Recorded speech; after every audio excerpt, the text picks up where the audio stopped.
Hi guys. When it comes to Silver Ravenwolf, there is just a mass amount of controversy. People either love her or they hate her. It's here or it's there. No in between. And I have been contemplating doing this video for quite some time. I just hadn't got around to it. But I have been reading a book that I had recently bought specifically to do this video, Silver Ravenwolf, Teen Witch.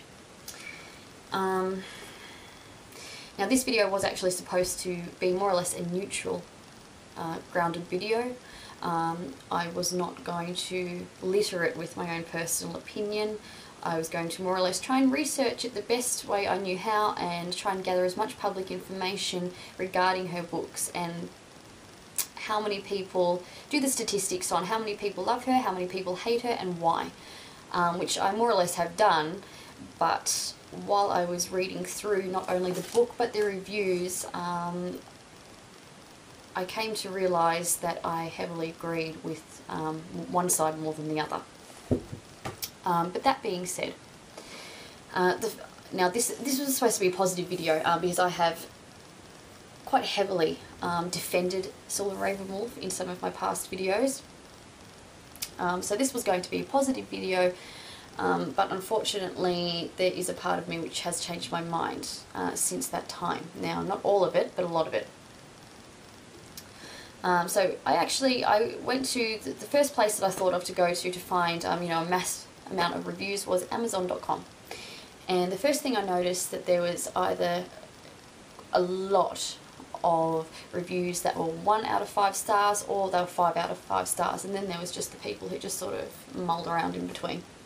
Now the people that had given it 1 out of 5 stars, you could clearly see were long-time practitioners, people that were educated and wrote quite lengthy reviews and really put into point form the parts of the book that they felt were just ridiculous, fluffy, or just heavily bound with miseducation for teenagers, or that just points that were backhanded or just open-ended, that didn't really, you know, she's given her own opinion, but there was no valid point to be made, and the point that was made was heavily based on her own opinion without any fact. And then I trolled down a little bit and went to the 5-star ratings, and 90% of those were from teenagers. You know, I'm 12 years old, I'm 13 years old, I think this book was great. And I could more or less see a lot of doe-eyed teenagers sitting just, you know, because, you know, the mention of glitter, quite literally glitter in some of the books, and being able to walk outside and simply just think that the weather is going to change, is going to make a change. And I think that was the turning point for me, because I have actually read this in the books, and I do not believe in glamorizing something to make it more likable. If you can't tell it like it is, then don't tell it at all. And I have begun to feel like these books are written from a standpoint of an adult who's trying to understand teenagers. I understand that she was a teenager at one point, but I don't really feel that she completely understands teenagers. And I don't feel that having teenagers means that you understand them. You know, for example, within this book, we had the crabby teacher spell. I'm not going to dignify that with a response. There is one here. No, now I can't find it. That's great. Oh, the doodlebug love spell. Yes, that's the one, and I'm not going to swear in the video either, but I refuse to dignify that with a response either. Just, I mean, and I despise the word fluffy, I think, and I've actually written about this on my website and said that, you know, I don't like the word, and, you know, define the word and where it came from, and I just think it's wrong to use it. But these books define the word fluffy. I mean, a doodlebug spell? What is that? For God's sake. And then this one. The take it easy spell. Is your boyfriend or girlfriend moving a little bit too fast? Well, let me think about that.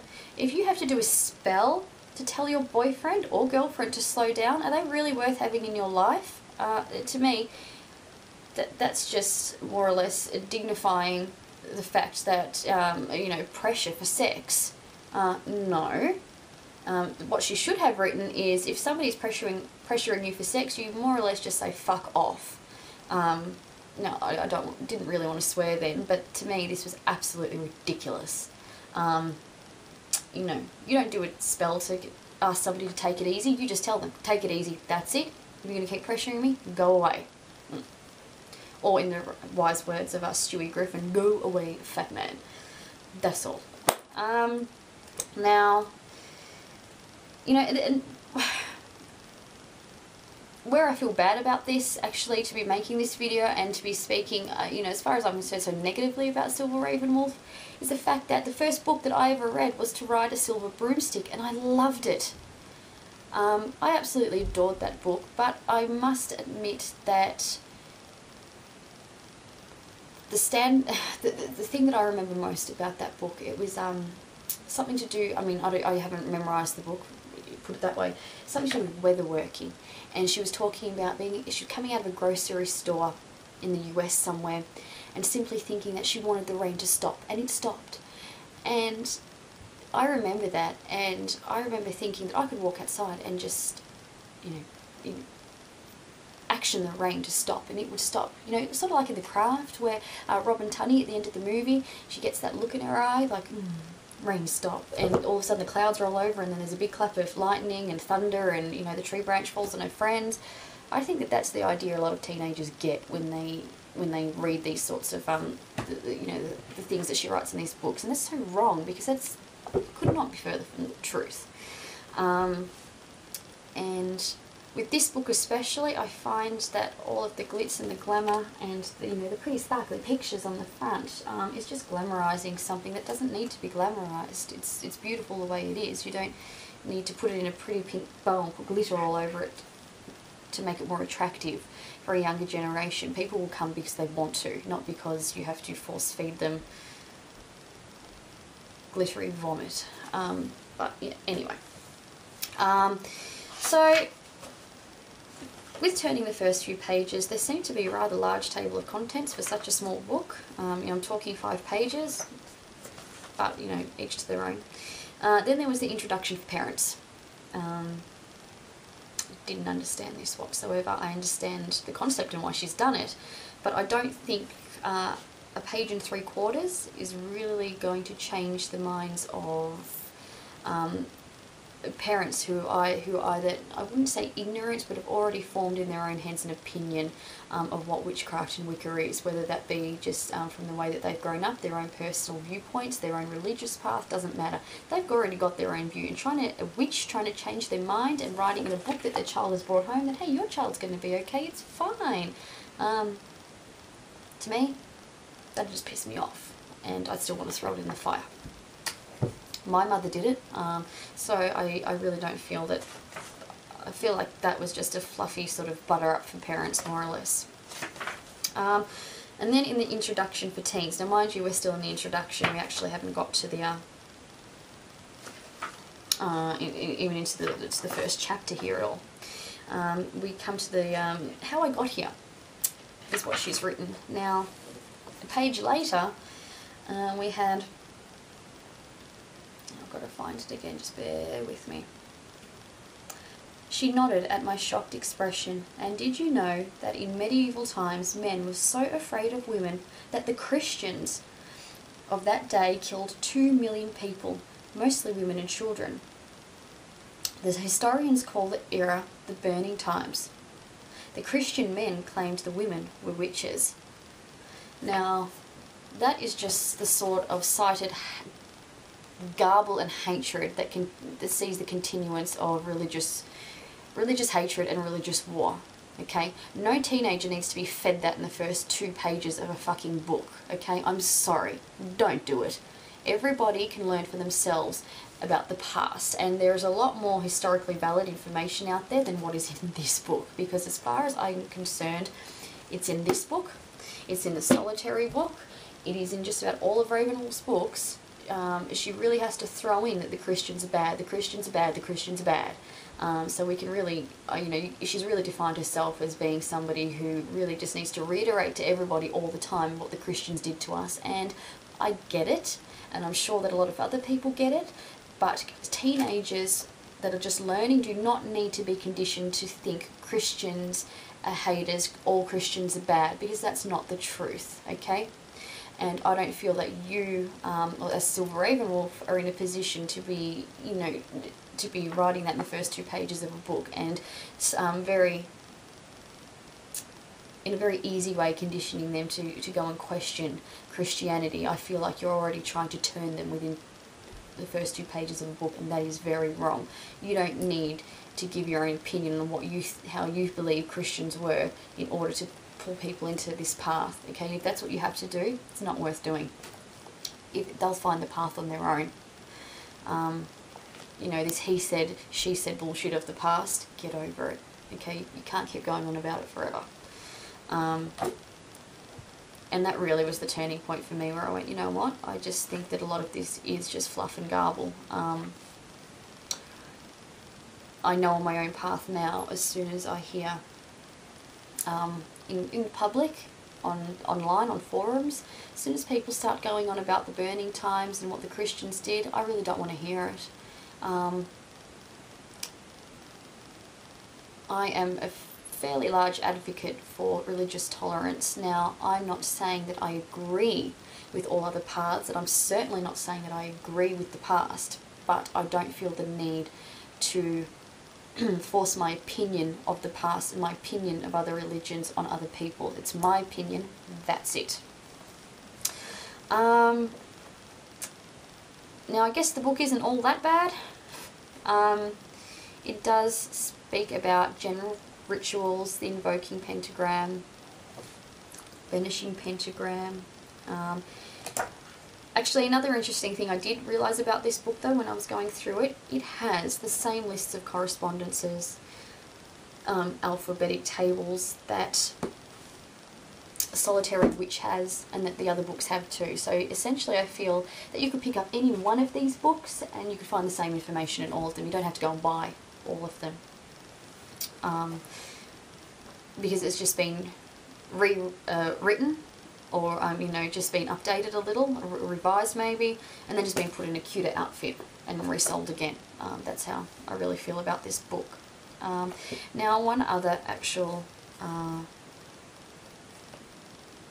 problem that I had, which I found myself very confused, and on the back of the book here, Teen Witch, get real. So maybe this book won't teach you how to become invisible in gym class or fly your broom to the mall. Well, I mean, even if I could, I wouldn't fly a broom to the mall. I mean, that's just stupid, come on, fuck.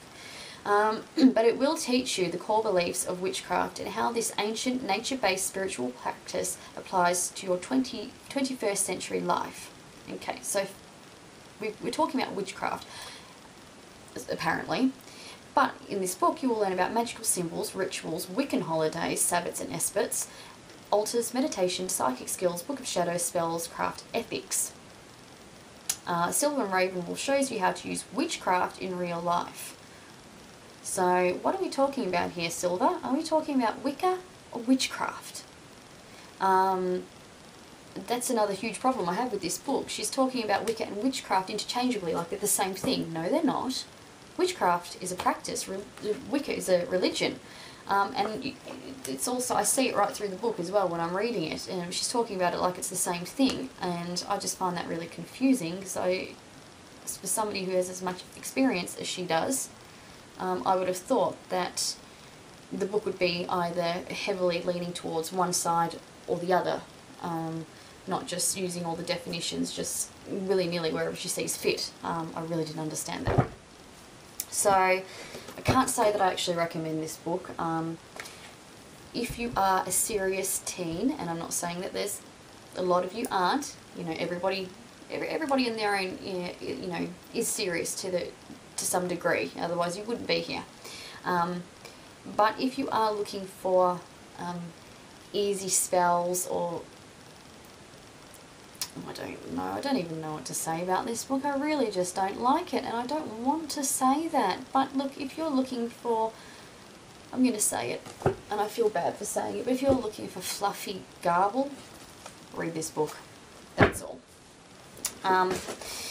But on a more positive note, if you are looking for a book that has a lot of 500 pages of definitions, and that does hold, and I will admit, a lot of basic information that can be further researched.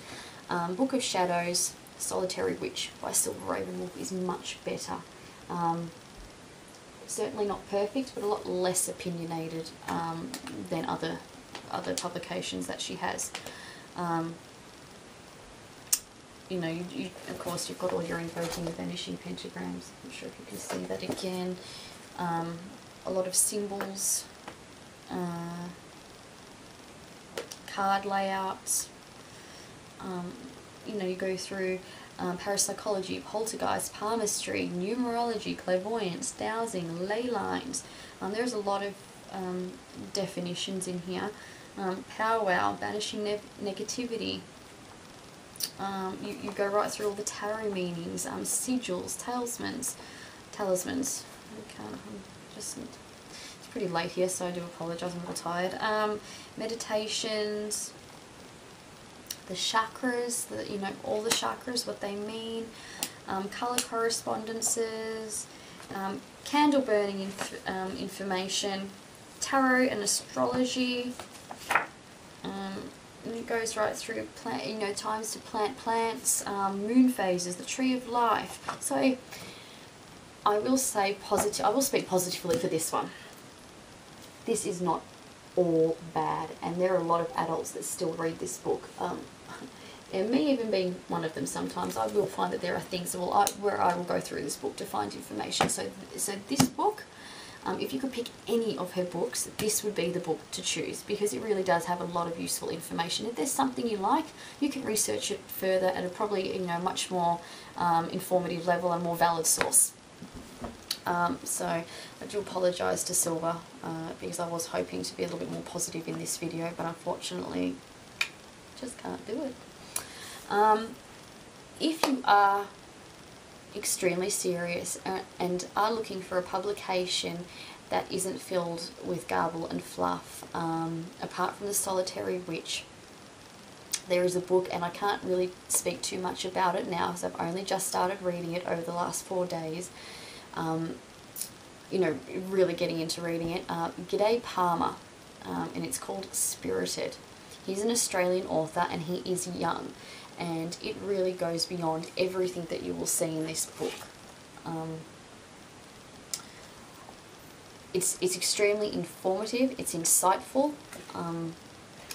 There's nothing like the do like me, take it easy spells, the back off baby spell, you know, the fluffy magical alphabets, the grocery store list, you know, daydreaming, you know, the quick money tips, my castle spell, the frost giant spell. There's none of that. It is a very, very educated standpoint from somebody who is very young, and look, I cannot give more kudos to anybody. This G'day, he deserves it. If I butchered his name again, I'm sorry. But I really like this kid. I think that he is going to be a voice of paganism for the future. I really do, because he knows what he's talking about, and he doesn't glamorize it. He doesn't fluff it up. He doesn't make out to be, you know, paganism to be something it's not, in order to bring in followers. He tells it like it is, and I respect that. So they are my thoughts on Silver Ravenwolf. Take it or leave it, or take from it what you will and leave the rest. But I do hope that I've given people, especially teenagers, something to think about at the very least when it comes to her books. So yeah, I guess I'll see you guys all soon. Many blessings.